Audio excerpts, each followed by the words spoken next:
conocido como el azote de Dios. Dominó vastos territorios con una fuerza implacable y un apetito voraz de conquista, cuyo nombre inspira tanto temor y fascinación. Atila, el rey de los hunos.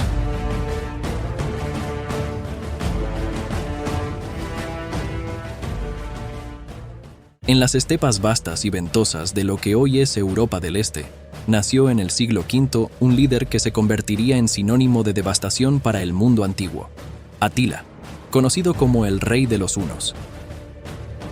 Atila nació aproximadamente en 406 después de Cristo, en una época en que los hunos ya habían establecido un imperio nómada formidable, conocido por su destreza ecuestre y tácticas de guerra relámpago.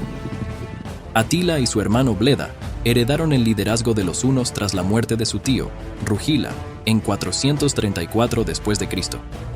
Inicialmente, gobernaron juntos, pero Atila pronto emergió como el líder dominante tras la muerte de Bleda, bajo circunstancias misteriosas, que algunos historiadores sugieren fueron orquestadas por el propio Atila.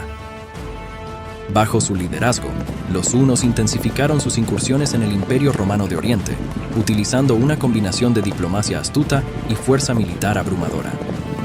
Atila era un maestro en el arte de la guerra y la negociación, exigiendo tributos masivos de oro a cambio de la paz, una estrategia que enriqueció a los hunos y debilitó aún más a un ya agotado Imperio Romano. La habilidad de Atila para inspirar lealtad entre sus guerreros y su reputación de invencibilidad en batalla consolidaron su posición como uno de los conquistadores más temidos de su tiempo. Sin embargo, no se contentó simplemente con extorsionar al imperio. Sus ambiciones iban mucho más allá. La tensión entre Atila y el Imperio Romano se intensificó aún más cuando recibió como embajada el anillo de una princesa romana, Honoria, quien buscaba su ayuda para escapar de un matrimonio no deseado. Atila interpretó este gesto como una propuesta de matrimonio y una legítima reclamación al trono occidental, exigiendo la mitad del imperio occidental como dote. Esta demanda desencadenó una serie de eventos que llevaron a Atila a cruzar el Rin en 451 después de Cristo, invadiendo las Galias con un ejército masivo. Su avance hacia el corazón de Europa fue devastador, saqueando y quemando ciudades a su paso. Sin embargo, el destino de Atila y su imperio se decidiría en los campos de la Galia, donde se enfrentaría a uno de sus mayores desafíos. El año 451 después de Cristo marcó el inicio de una de las campañas más audaces de Atila, su incursión en las Galias. Con un ejército formidable compuesto por unos y varios grupos aliados, Atila devastó las tierras que hoy constituyen Francia, dejando tras de sí una estela de destrucción y miedo. Sin embargo, su avance fue más que un mero acto de conquista. Representó una compleja maniobra en el ajedrez político y militar de la época. El enfrentamiento decisivo de esta campaña fue la Batalla de los Campos Cataláunicos, también conocida como la Batalla de Chalons.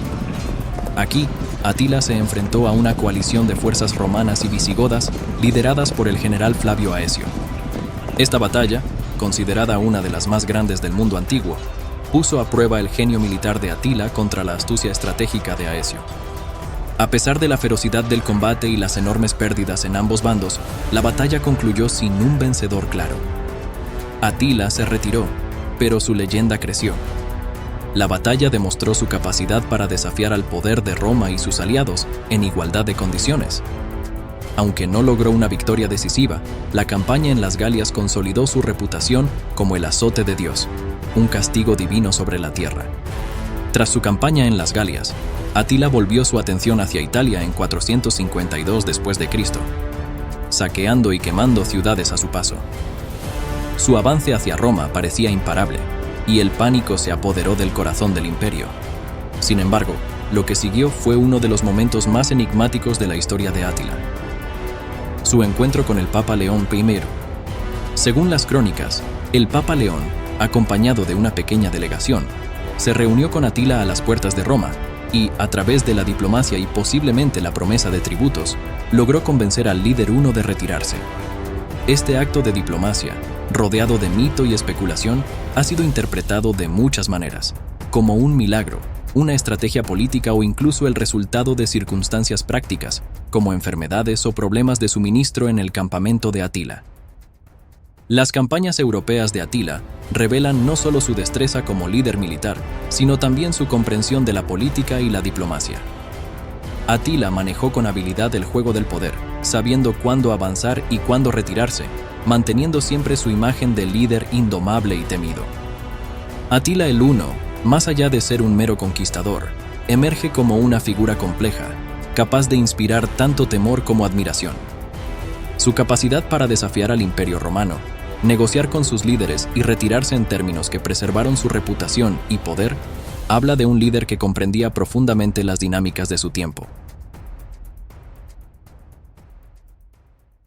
La muerte de Atila ocurrió tras su regreso a las tierras hunas, después de la campaña en Italia.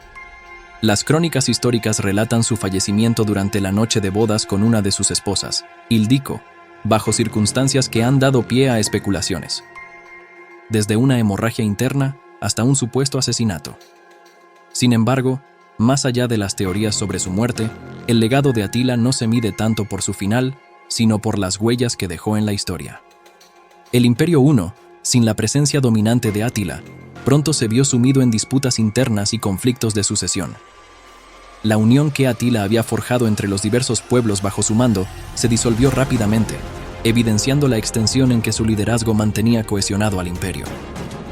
En los años siguientes a su muerte, los hunos se dispersaron y su poder se desvaneció, marcando el fin de la amenaza que habían representado para Europa. Atila el Huno ha sido recordado de diversas maneras a lo largo de la historia. Para los pueblos europeos que sufrieron sus incursiones, se convirtió en el azote de Dios, una fuerza destructora enviada como castigo divino. Sin embargo, más allá del temor que inspiraba, Atila también ha sido admirado como un líder de inigualable astucia y valentía, cuyo imperio desafió al mundo conocido. En la cultura y la literatura, Atila ha sido objeto de fascinación y estudio.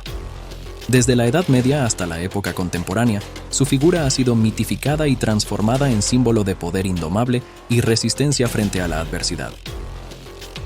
En obras literarias, óperas y representaciones artísticas, Atila vive como un personaje complejo, atrayendo tanto por su ferocidad como por su capacidad de liderazgo. El estudio moderno de Atila y los hunos desafía algunas de las imágenes estereotipadas transmitidas a través de los siglos. Los historiadores actuales buscan comprender el impacto real de los hunos en la transformación de Europa, reconociendo su rol no solo como destructores, sino también como catalizadores de cambios en la dinámica política y cultural del continente. Atila el Huno, por lo tanto, sigue siendo una figura enigmática cuyo estudio ofrece valiosas lecciones sobre la naturaleza del poder, la conquista y la resistencia cultural. Su historia nos recuerda la complejidad de la condición humana, y donde la grandeza y la brutalidad a menudo coexisten, y cómo las figuras históricas son recordadas y reinterpretadas a través de las lentes de diferentes culturas y épocas. Su legado, marcado tanto por el terror como por la admiración, sigue vivo, inspirando a historiadores, artistas y cualquiera que se sienta atraído por la fascinante complejidad de las historias humanas. A través de Atila, somos testigos de cómo los individuos pueden moldear el curso de la historia y cómo sus leyendas continúan formando nuestra comprensión del pasado y nuestro lugar dentro de él. Te invitamos a unirte a nuestra comunidad. Comparte tus reflexiones y preguntas en los comentarios. Tu participación enriquece nuestra exploración de la historia y la cultura. Hasta la próxima.